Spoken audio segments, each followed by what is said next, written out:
Estás escuchando Nada Personal con Cristian Estrada. Hola, ¿cómo están? Estamos en otro Nada Personal con Cristian Estrada. Yo soy Cristian Estrada. Y hoy tenemos al productor de televisión, creador de contenido digital, el productor de la comedia, cineasta, actor, Iván Juárez. Muchas gracias, ¿cómo estás, Cristian? ¿Cómo estás, Iván? Pues a todo dar, mira, aquí llegando me perdí un poco porque creo que me equivoqué de calle y andaba volteado, pero todo bien, todo riquísimo. Muchas gracias por la bienvenida y gracias por estar en tu programa. Oye, Iván, ¿de dónde eres, man? De aquí de la ciudad. Soy chilango completamente, de las afueras de la ciudad, por ahí de la colonia Pantitlán, o sea, cerca de Nezahualcóyotl, por ahí. ¿Cómo era Iván de niño? Yo creo que era un niño bastante extrovertido, inquieto y como que muy clavado en las cosas creativas, que, o sea, en el recreo y menos en el estudio, ¿no? Más o menos ese es el perfil de ese Iván. Cuando vas creciendo, ¿cómo es que te interesa esta onda como del teatro? Digamos que cuando yo estaba cursando la escuela, coincidió que hicimos una obra de teatro y yo no sabía que eso se podía estudiar hasta que estaba en la preparatoria. O sea, me sorprendió como a la mitad de la prepa saber que había una carrera donde podías hacer teatro y hacer artes interpretativas. Y pues estudié eso, ¿no? Me fui a esa área. Y a partir de ahí, pues empecé a desarrollar varios proyectos que tenían que ver con el teatro. Y de cierta forma eso me brincó hacia querer estudiar cine. Más que interpretar, me gustó estar atrás. Y en el cine descubrí un poco más la producción. Precisamente eso fue de lo que empecé a trabajar de productor para televisión. Y ahí fue donde me cayó la comedia, como a los 2 o 3 años. Y agarrando la comedia, pues prácticamente de hace 10 años para acá he estado como, pues cada vez más tiempo dedicándome al 100% a la producción de comedia. Estuve checando lo de tu IMDb. Ajá. Y lo primero que vi que hiciste fue Paso de Gato. Ajá. ¿Eso era un corto? Es que, eso era un corto que fue como la primera vez que estaba en esa transición que te dije de hacer teatro a cine. Fue un corto que fue por ahí de finales de los 90, por el 98, 97, y tenía que ver con el tema de protesta. Era un concurso que había hecho una radiodifusora que en aquellos días era muy famosa, era 98.5 Radioactivo, y era de los últimos años que estaba vivo ese proyecto. Y ahí fue donde decidí como hacerlo con un grupo de amigos, con la gente del teatro con la que yo trabajaba, hacer un proyecto de documental de protesta. Y digamos que ahí fue donde vino como el despegue, ¿no? De poder hacer ese tipo de proyectos. Y ahí en lo de Paso de Gato ya eras tú como el director, el que traía como la propuesta de lo que se iba a hacer. Es que fíjate que como yo fui el que se prendió con el proyecto, porque lo vi en el internet de aquellos años que nada más salía así, vi la convocatoria, me enteré y yo hice la convocatoria de todos. Entonces yo ya tenía la historia, entonces yo la escribí, la tenía guionizada y digamos que no sabía qué era producir en ese momento, pero pues produje la película y la dirigí y conjunté a todo el equipo para poder hacer ese proyecto. Entonces veo que empezaste a trabajar en Argos. Sí, digamos que mi vida profesional en televisión y en producciones así fue en Argos. Hace, no sé, 13 años que entré a Argos a una casa productora. Y de ahí llega toda esta cuestión de Comedy Central. Trabajando en Argos éramos como el equipo creativo que teníamos proyectos bastante exitosos para la casa productora. Entonces así éramos como una agencia dentro de Argos. Y dentro de esa agencia nos pidieron como 2 o 3 proyectos que teníamos que hacer nosotros ya como casa productora, ya no como agencia, sino producirles un proyecto. Eso era lo fácil de Argos, que podías estar entre los dos mundos. Podías ser agencia o podías estar haciendo cosas, al menos en donde yo estaba. Y ahí fue donde nos dieron un proyecto que no generaba mucho dinero para esa casa productora, pero que era importante para ellos. Y lo agarramos nosotros, que fue la primera semana de la comedia pasado por VH1. Todavía no estaba Comedy Central en la órbita. Y ahí hicimos el primer especial con Héctor Suárez Gómez. Y ahí fue como la entrada al proyecto de comedia, y de ahí se creó Comedy Central. Yo entré a la producción y estuve produciendo pues prácticamente todos los Comedy Central, hasta el último donde están los colores azules de todas las rutinas, de que están las sillas y todo el pedo. Ese ya no lo produje yo, pero todo lo demás me encargué yo de la producción. Todos donde vestían como camisas de negro, todo. Las velas, toda esa cuestión. Todo eso fue de nosotros, yo lo produje. ¿Y todo eso venía como de un formato gringo o tú lo agarraste desde cero? Mira, yo lo produje, pero bueno, también la parte creativa era con mi director. Entonces él es como muy seguidor de la comedia gringa, del stand-up gringo. Y sí agarramos como elementos mexicanos y elementos de comedia clásicos para poder conformar esos escenarios. En Comedy Central también eras parte de lo de Drunk History. Es que seguíamos siendo la misma productora que hacíamos independiente con Argos. Era lo mismo.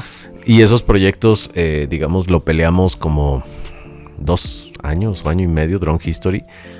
Se peleó muy fuerte porque pues, es un proyecto bien grandote para un canal, al menos en Latinoamérica es pequeño. Comedy Central en la barra es pequeño en comparación a MTV o en comparación a Nickelodeon, que es de la misma compañía.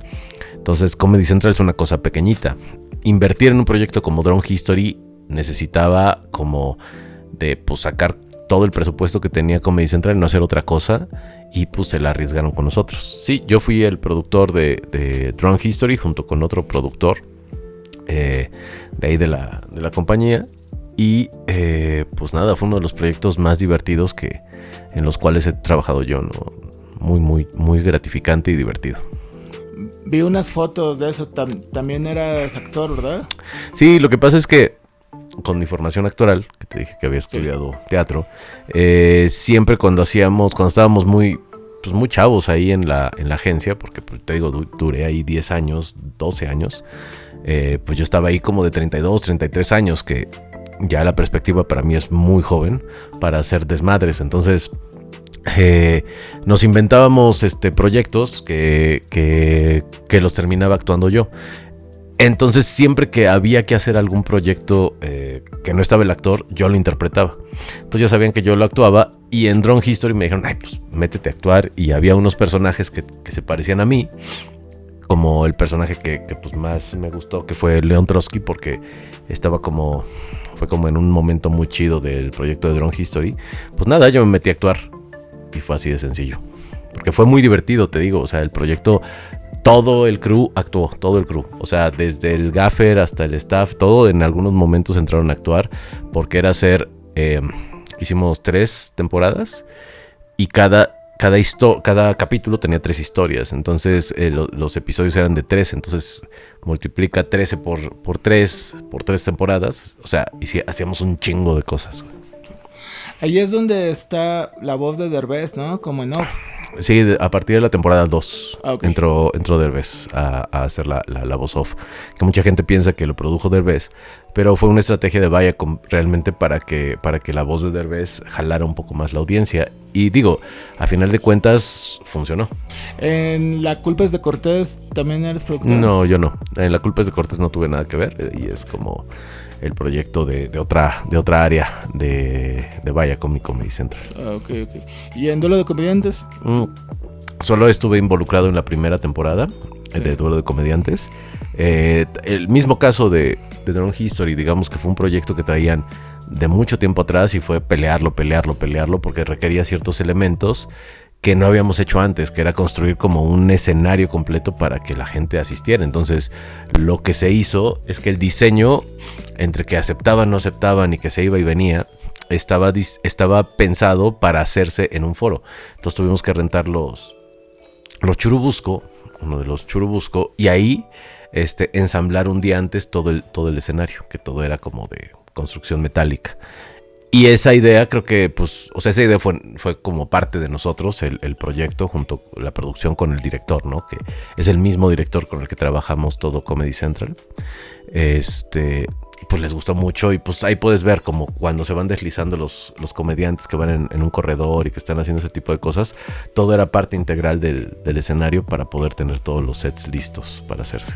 Y eso fue un gran proyecto también. Ahí tuviste que ver algo con la elección de comediantes, elección de jurado. Todo tiene que ver. O sea, cuando estás en una producción, si eres productor de algo, de algún proyecto, o sea, si estás en un puesto de mando, todo tiene que ver. Toma las decisiones a veces pues obviamente el que te paga, que es Viacom, pero las propuestas, y para eso te contratan para hacer esas propuestas. Y sí, o sea, parte de nuestras propuestas fueron no solamente los comediantes, los jueces, quienes conducirían, y eso también es un proceso que lleva 3-4 meses de preproducción, porque pues tienes que poner de acuerdo a muchas cabezas. En Duelo de Comediantes yo siempre tenía como la duda si qué tan real era, ¿me entiendes? O sea, si al final como que si se enojaban, si todo estaba cool o si se hablaban antes. Pues mira, ahí es un proceso que es lo que te da es la experiencia de trabajar con comediantes y de hacer producciones. Y tiene que ver con que decidimos crear un sistema donde teníamos algunos escritores, un equipo de escritores. Algunos sugerían chistes, otros no querían los chistes, llevaban sus propios chistes.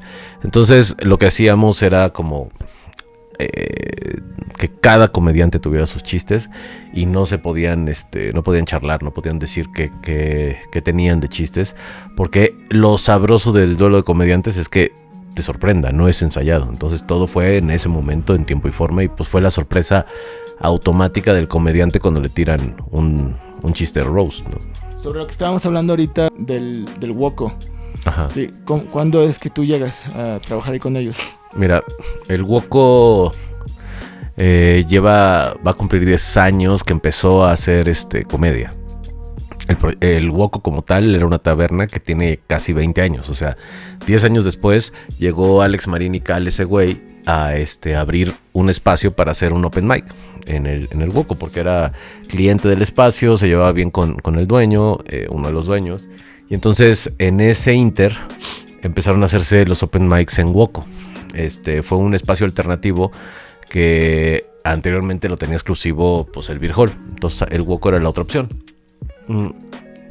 Y en ese espacio pues empezaron a subirse muchos comediantes y pasaron varios años mientras yo estaba trabajando en estos proyectos de Comedy Central, y parte del proceso de elección es hacer castings y hacer callbacks para ver el potencial del comediante. El casting era por video y el callback era presencial, y empezamos a utilizar los espacios donde se subían los comediantes, y uno de ellos fue el Woco. Entonces, cuando conozco el Woco, pues empezamos a ser como asistentes, porque siempre tenían como mucha oferta ahí abajo. Y nada, o sea, gradualmente empecé a conocer a la gente que trabajaba ahí, y después de mucho tiempo conocí al dueño, al socio. Y dadas las condiciones que yo estaba como queriéndome involucrar mucho más con la gente, hay algo que no sabía hacer, sabía producir televisión o producir especiales para en el género de comedia, pero no sabía hacer cosas en vivo. Entonces era una muy buena oportunidad comenzar a trabajar ahí, porque pues además les estaba yendo mal cuando abrieron el 139, y traje como pues muchas ideas para poder levantar el espacio y que sea lo que ahora es, que es un lugar que está lleno pues prácticamente toda la semana.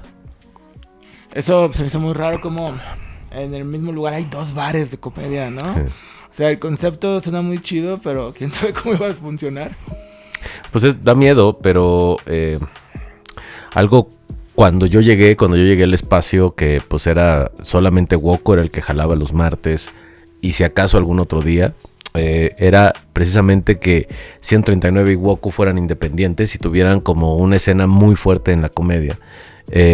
¿Y cómo lo hicimos? Pues nada, o sea, tampoco fue inventar el hilo negro, es ver los bares de comedia gringos, cómo están estructurados, qué es lo que tienen, qué formato es lo que manejan ellos, y lo que estamos haciendo es hacer un Love Factory. O sea, queremos aspirar a algo así, una onda donde tú puedes entrar en cada momento y sepas que va a haber comedia en el momento que tú quieras, que eso estamos como un poco logrando, pero no podemos ser al estilo gringo tal cual, porque nuestro espíritu latinoamericano gira. ¿Y has visto cómo lo hacen en otros lugares de Latinoamérica? Uh-huh.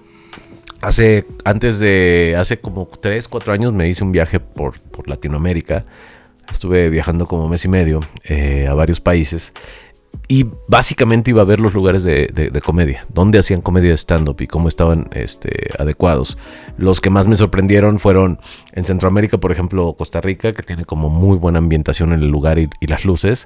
En Sudamérica, Chile tiene espacios y ambientes muy chingones. Entonces era tomar esas esencias y así crear el 139 y el Woco, reestructurarlo, ¿no? O sea, esto es como una mezcla de experiencias de cosas que vi en Sudamérica. Ok, y ya viendo todo eso, ¿cómo sientes el nivel de México? En Latinoamérica, la verdad es que no hay forma de competir con México en el sentido de comedia. O sea, por dos cosas muy esenciales. Porque somos un chingo más, o sea, 120, 125 millones de mexicanos. No se compara con ningún otro país de Latinoamérica. Desde ahí somos un poder de mercado cabrón, entonces por eso somos la influencia de muchas cosas, y en la comedia más, que hay una herencia de comedia que se transporta desde México hacia abajo.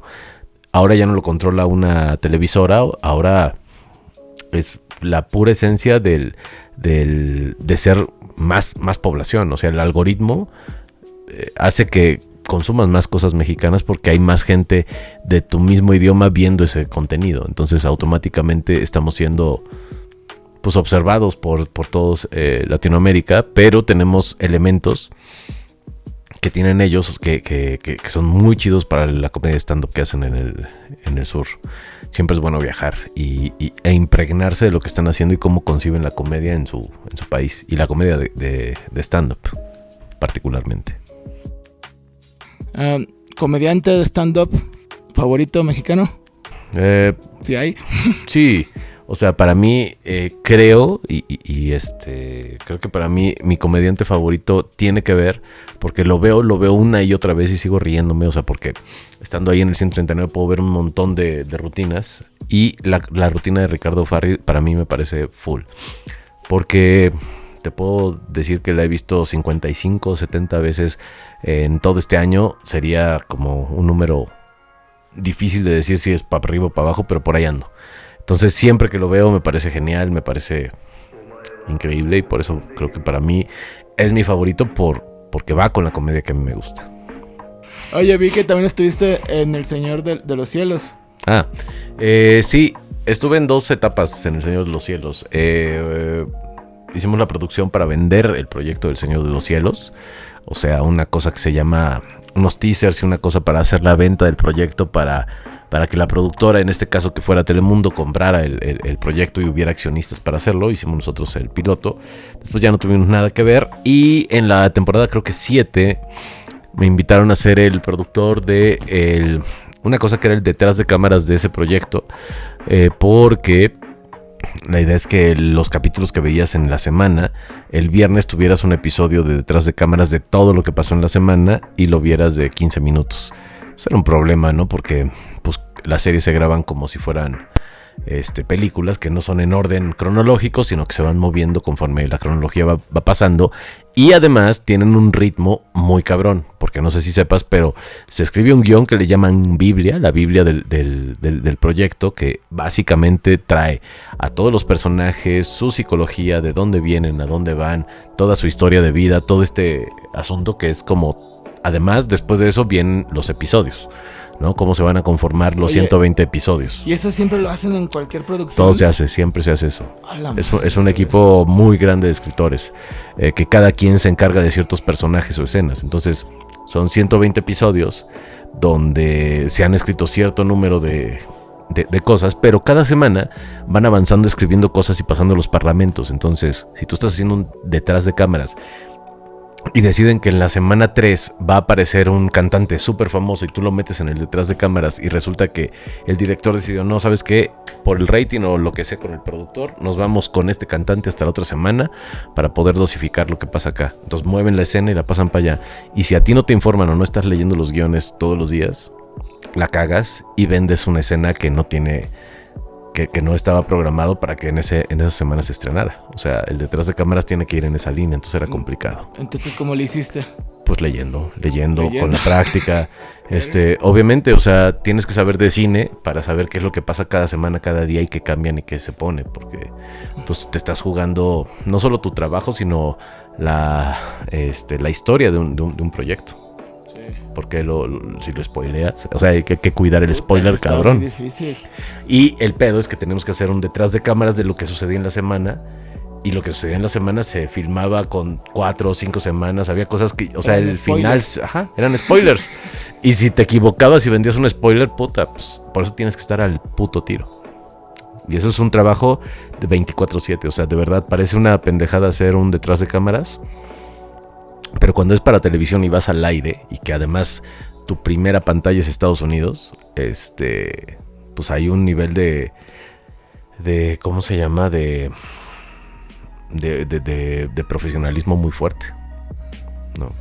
Oye, ahorita que dices eso de estar al aire, ¿has hecho algún programa que sea así completamente en vivo? Sí, pero solamente hicimos esas cosas en internet. Ah, ok. O sea, nunca los hicimos, o sea... Ah, claro, digamos todo que... Círculo Rojo. No, antes de Círculo Rojo, antes de que hiciera todas estas ok. cosas en vivo y la chingada, yo por ahí de hace como... Por el 2011 o 2010 hicimos una cosa de... O sea, grabamos con cámaras digitales todo el pedo en vivo, la carrera... las 500 millas de Indianápolis.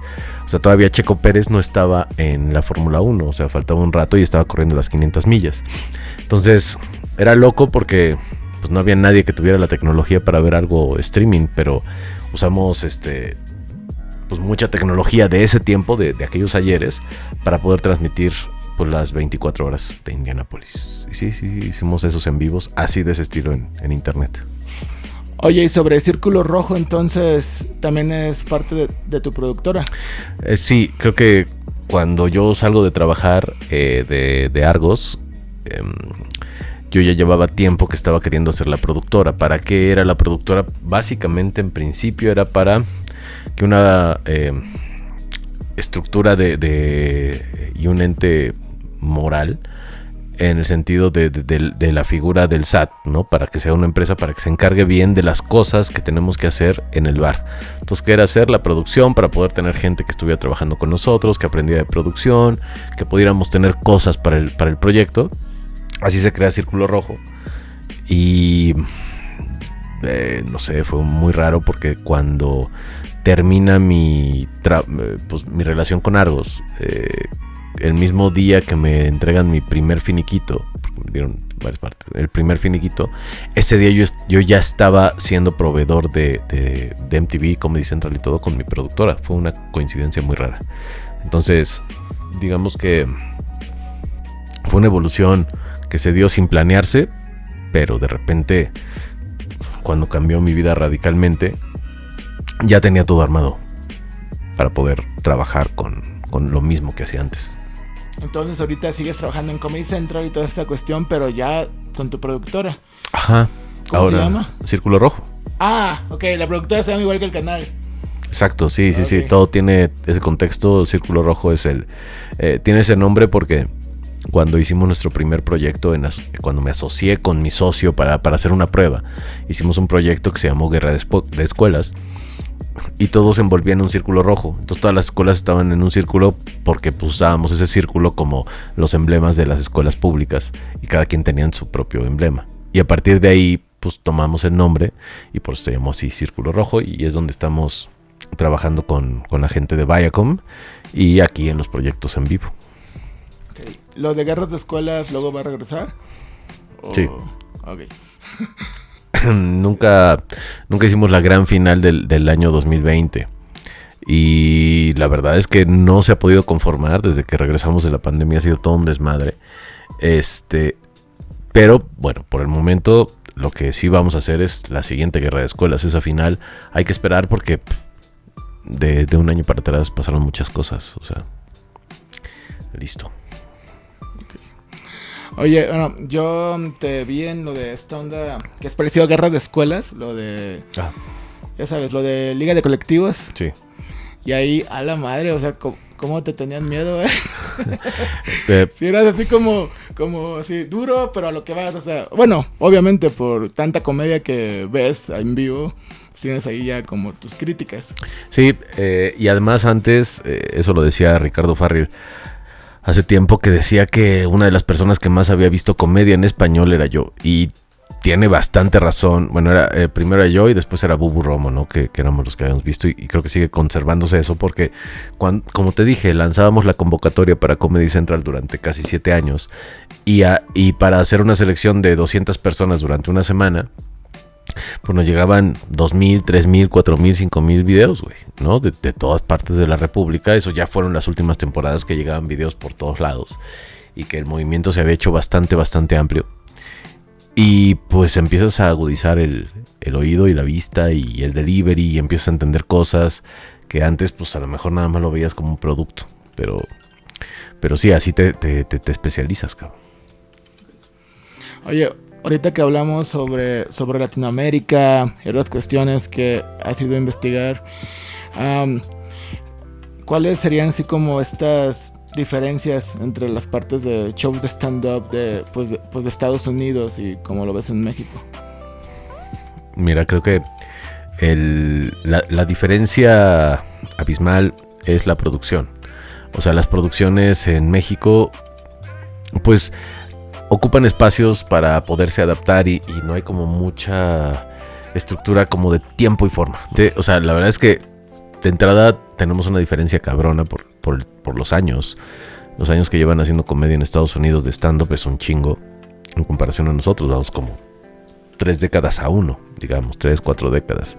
Entonces, en ese sentido, y además teniendo esta herencia de los negocios y la forma de cómo hacer, o sea, todo es una estructura y todo se convierte en industria. Aquí, en México al menos, no se convirtió en industria. Hasta ahorita está como queriendo hacer industria. Antes se convirtió en un movimiento. Y de qué hablo, es como como una movida, como lo que pasó en España, que era una movida de música española. Aquí hubo y está ya bien cimentada la movida de la comedia mexicana. Esa movida empezó a suceder hace 10 años y era específicamente gente clase mediera que nunca ha estado en ciertas movidas, al menos aquí en México, o que no ha sido como reconocido, y por eso creo que sigue pareciendo un poco underground el stand-up para muchas personas, porque solamente las clases altas o las clases bajas tienen pues esa permisión de poder hacer, de cambiar una estructura, de hacer una revolución en la comedia, y aquí le tocó a la clase media, güey. Y esta clase media, de los primeros que puedes ver, es gente de distintos círculos sociales, de distintas religiones, de distintas formas de pensar, pero todos ellos tenían algo en común, que es cambiar la forma de decir la comedia, de hacer una estructura y de que se convirtiera en algo más real. Eso es lo que a mí me llamó demasiado la atención y yo quería ser parte de eso. Quería estar ahí metido, porque ahora se da por sentado, porque los primeros años de este movimiento son realmente fuertes y duros. Ni siquiera te das tiempo de pensar en qué va a pasar mañana, si voy a tener chamba, si no voy a tener chamba. O sea, no te das tiempo de pensar nada, solo quieres hacer la comedia.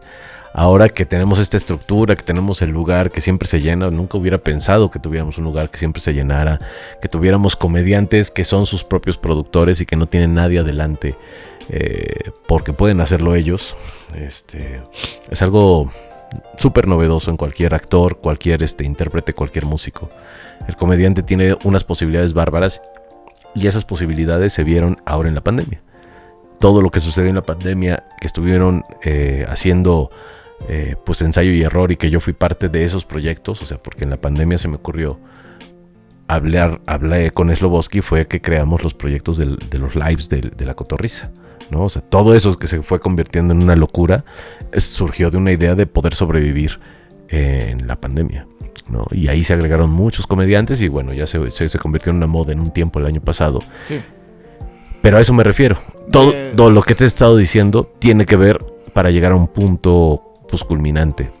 Sí, somos un movimiento y ahorita ya están muchos de ellos muy empoderados. Y no hay quien los detenga ya. Empoderados se escucha así como malo, ¿no? Muy empoderados. Pues es una palabra donde tú eres consciente de que tienes el poder de algo. Ok. A eso me refiero. Claro. Uh-huh. Oye, sí, estaba viendo eso con la pandemia. Sí se volvió así como, pues, que la gente decía, no, pues hay que ponernos como borrachos en nuestro live y así. O sea, que ya era como, bueno, entre los fans de tantos podcasts, que algunos pues ya hacían eso, ya sabes, ya sabes que sin decir nombre, pero ya era como que hay que hacer el live a ver qué, a ver qué sale. Pero pues sí, obviamente los tuyos son los mejor hechos de toda esa cuestión. La producción. Sí ya traemos la experiencia, güey. O sea, 2 años antes de la pandemia nosotros ya estábamos transmitiendo los concursos, que el primer concurso que hice se llamó Stand Up Wars, donde mi primer concursante que ganó fue precisamente Ricardo Pérez. O sea, todo ese proyecto, el primer ganador es Ricardo Pérez de Stand Up Wars, que fue hace 4 o 5 años, no sé. Ricardo estaba estudiando en la universidad apenas. Entonces, ese tipo de decisiones y de cosas que vas a armar, pues la neta es que te van saliendo con la experiencia y lo que estás ensamblando, güey. Entonces, pues, así. Oye, sobre lo de Círculo Rojo, o sea, yo lo veía pues los domingos, ya sabes, el Metapodcast, Paupérrimo. ¿Tú ahí nada más le das el espacio a los comediantes o también les dices más o menos por dónde ir o cuál es tu función? Cuando hicimos ese proyecto es que ya estábamos como medio hartos de estar encerrados en la casa y empezamos a crear pues una barra de comedia porque nos dimos cuenta que podíamos transmitir en vivo y teníamos el equipo y dijimos vamos a hacerlo. Y había proyectos que surgieron para trasladarlos a otro lado, como Paupérrimos, ¿no? Que lo tenían en un lugar y que se trasladaron para que lo hicieran en vivo cierto tiempo. Otros proyectos que a mí se me ocurrieron crear y que agarré a los conductores. O sea, yo decidí el nombre, el proyecto, el concepto de Chismes. Ya, el Metapodcast. El Metapodcast con Javi y Mosco los escogí yo, o sea... Por eso, el proyecto fue exactamente pensado que se hiciera así. Era ese programa de chismes que se armara y que causara revuelo y que explotara. Y en medio, tener varios proyectos independientes de la gente que quisiera meterlo. Fuera o no fuera entretenido o no, yo decía, no hay pedo, vamos a meterlo y vamos a probar si funciona o no. Si no tienes gente o poca gente, pues nos vamos. Sí, me acuerdo el de ese güey, el de Crudelicious. Crudelicious, ajá. El de Alan Muro, el de Hippie Hapa. Sí, que fue al final de Hip Hop. La Bea y ¿cómo se llama? Isra Punk, que hicieron uno de música de cumbia, ¿no? Sonidero 139 fue de los últimos. Y la verdad es que pues nos empezó a llegar mucho trabajo. Muchas cosas, y éramos el mismo equipo que hacíamos las cosas entre semana que los que íbamos a trabajar en domingo a las 10 de la mañana, güey. Entonces, pues sí, duramos casi 9 meses haciendo producción todos los domingos en vivo. Entonces, pues había que pues tomar decisiones y descansar un poco. ¿Y luego van a retomar otra vez esas áreas, esas partes? No lo sé. A veces... las cosas que suceden espontáneamente no necesariamente tienen que perdurar para siempre. Lo de las clases sociales, eso me llamó la atención, lo de la clase media en el stand-up. Sí, es que no sabía que era tan así, porque ya sabes que a veces muchos comediantes hablan como de Tepito y sus ondas acá, y luego otros acá como sus ondas de clase media alta o de clase alta, ya sabes. Sí, pero... pues mira, este es un análisis muy particular, sí. Muy que yo lo analizo desde la onda que lo que he observado y lo que he visto a lo largo de estos años que he visto el movimiento. Sí, o sea, hay gente de Tepito, pero ¿tú estás de acuerdo que la clase media no necesariamente tiene que vivir en colonias de clase media? Hay gente de clase media que vive en colonias populares. A eso me refiero. Hay como una concepción de clase media, no precisamente clasificar a la gente, sino la concepción de clase media en el mexicano está muy bien cimentada. O sea, la gente que tiene como que quiere salir de la zona popular o no quiere identificarse con ellos, se autodenomina clase media. E incluso hay 3 niveles de clase media. Soy clase media baja, clase media media o clase media alta, no sé. Ese tipo de cosas que se escuchan regularmente en las pláticas de la familia, ¿no? Sí. Esas personas son las personas que ese cúmulo de personas de clase media son los que no actúan. Son los que regularmente no están involucrados en movimientos sociales o no están involucrados en movimientos de desfalco millonarios. Porque se quedan en medio, se quedan en una zona desprotegida. Y eso es a lo que me refiero, que es sorprendente, que es un primer movimiento que veo de clase media que está como posicionándose muy cabrón. Tanto clase media de los comediantes como de los que consumen la comedia. Sí, Digo, ya eso va variando dependiendo del comediante, pero generalmente es gente que se identifica con esa clase, con esa forma de ver la vida, con esa forma de ver el mundo. Cosa que no sucede con los primeros actores de Televisa. Tú los ves, son muy guapos, son hermosos, o tienen un cuerpazo y los ves arriba.